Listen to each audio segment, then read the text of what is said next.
Welcome back to A Minute with Chelsea. Charlotte's having a manicure this morning before she eats her breakfast. Sometimes she will scream and cry for me to get up and feed her, and then she'll run to her scratching post and be like, scratch, scratch, scratch. And I'm like, oh, you're so hungry.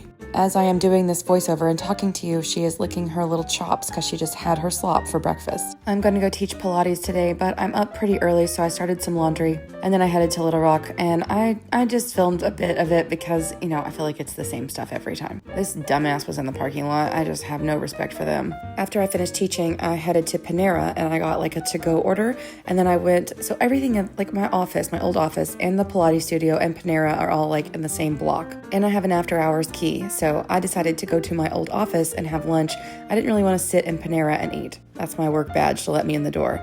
So I just went to my old office and I had lunch because I needed to go back to Pilates later to do Molly's class. Somehow I bit myself eating soup. I was so pissed about it. It hurt so much and my lip hurt so bad. But yeah, my friend Molly is doing her first ever cardio class. Her first ever class at all, actually. She's been in teacher training this whole time. And this is her first full-length class to teach. So I stayed a couple hours later in Little Rock, had my lunch, and then I headed back over to the Pilates studio because I was like, I'm going to take your class. And that way, if something happens, like say you have a moment where you can't think of what to say, or you're like, I don't know what to do about this, or what spring, or whatever. I was like, I'll be there. And you can just be like, Chelsea, what do I do?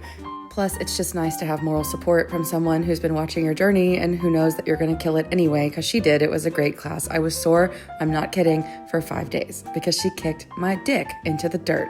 And not in a bad way. Molly would never push someone past where they wanted to do something. Like, she was like, take a break when you need it. You know, here's a different progression. I'm just saying, I really went all in.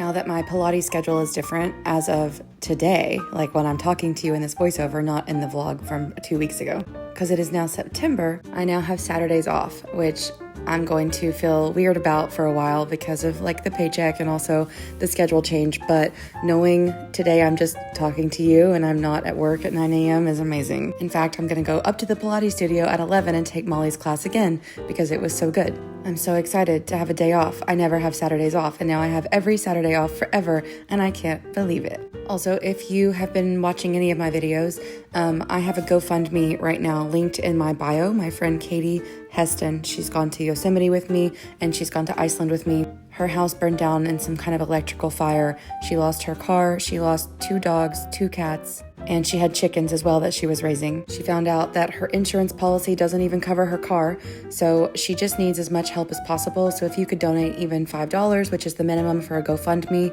I'm pretty sure a lot of our paydays were yesterday, and we were trying to get it to 10,000. We're very close, but even that only goes so far when you need a whole new house and a new car. And nothing will ever bring back her pets, and money will not ever fix that. But the less stress on her plate, the better. The more help we can give her, the better. And if you want to read about what happened, it's also in the GoFundMe, which is linked in my bio. And even if you're just being nosy, at least the link is getting clicked on. So hopefully this gets pushed out because I'm just trying to help her as much as possible. Also, I'm having a very nostalgic night. I had spaghetti and meatballs and I watched But I'm a Cheerleader. This is my favorite gay movie of all time. That Clea Duvall in that scene, that's one of my roots. So that's what made me figure it out. I love a mean girl. I can't help it. I just can't help it. She's so mean to Natasha Lyonne and then kisses her. And I was like, that's what I want.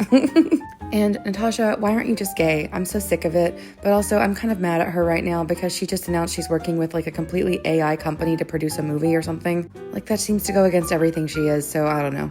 Anyway, if you can afford it or you have it in your heart to help Katie, please donate to the link in my bio and here's some girls kissing.